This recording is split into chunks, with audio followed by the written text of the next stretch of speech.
This is MJ. I'm an author, I'm an artist, I'm an analyzer. You can find all my work at mjmunoz.com. This time I'm talking about chapter 12 of Peter Pan as I discuss the book chapter by chapter. So in this one, the children are carried off, and Hook is quite underhanded. I talked about it in my short, how he didn't follow any of the rules of engagement. Had he, the Indians would have been able to defeat him, but they weren't because he didn't. And even at the end of the battle, he did something really clever and interesting, which is he had Mr. Smee beat the tom-tom, and when he did that, the Lost Boys were confident that the Indians had had a victory because they only beat the tom-tom when they've won a battle. So the boys were all sure that the pirates had been defeated by their new friends, the Indians, and the boys end up leaving themselves completely open to attack. Now, not much happens in this chapter, really, so I don't really have much to say. I'm sure some people would complain about the racist and dated language that Barry uses to talk about the Indians here. And that's not a kind of conversation I'm interested in having at all. I want to take this for what it was and value it under the understanding of the times. And I also want to say that I do think Barry accords great honor and respect to the Indians and says that they're superior in a lot of ways. He calls them uncivilized and says that things that they do and know how to do are admired by civilized man, so implying that they're savages, and he calls them savages, but I don't think that's a negative. I don't think that's an insult.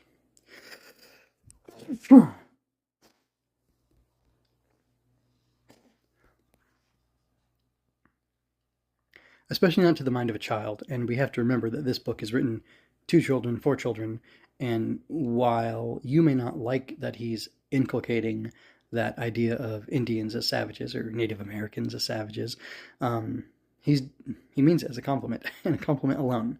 These children admire pirates and rogues and fighting and killing bears and things like that, and to them, these men who are so powerful and so close to nature and so capable are everything that they want to be, but everything that they can't be, everything that they're not allowed to be. And it's almost a transgressive kind of thing if you think about it.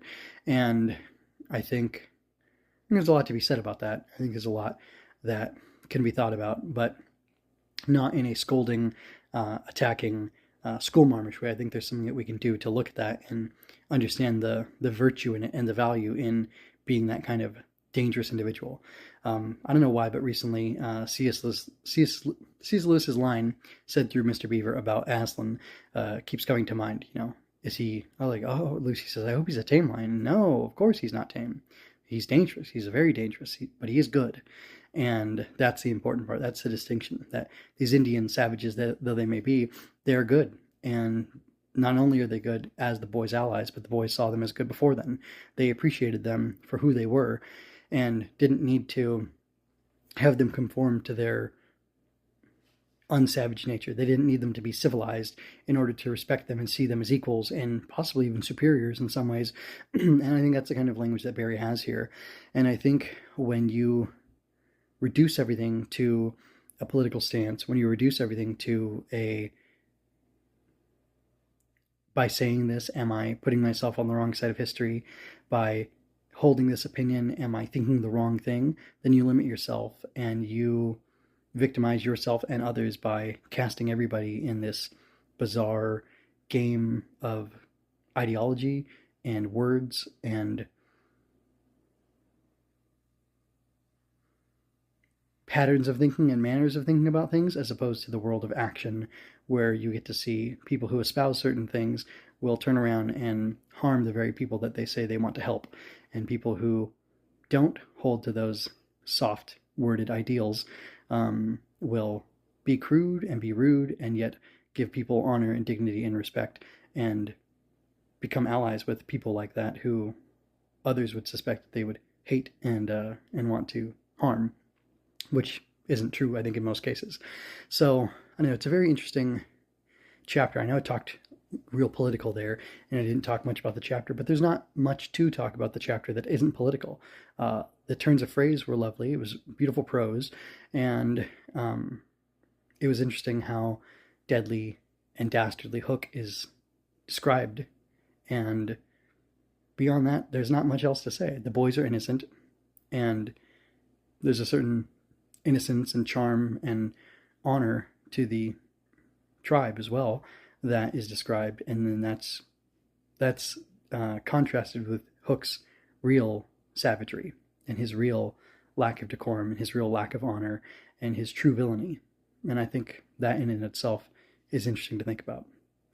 So anyway, like, share, subscribe, comment on this, get other people engaged so we can keep talking about this book and other books as well, classic and modern children's literature, mostly middle grade books, as I'm going through all these books, reading them, thinking about them, talking about them, and trying to elevate the literary conversation. So anyway, I'm going to be working on these things and working on my own stories as well, and I will let you know as soon as they're ready to come out and where you can check them out. You can find everything at mjmunoz.com and subscribe over there as well so you can keep up with all my latest. Until next time, folks, take care, be well, and keep reading. I hope you enjoyed that. Go to mjmunoz.com to leave any questions, comments, or other feedback you might have. There you can find all of my analysis, art, and fiction. I cover books, tokusatsu, comic books, anime, and more. Look around. You're sure to find something else that you'll enjoy as well. This has been a Story Over Everything production.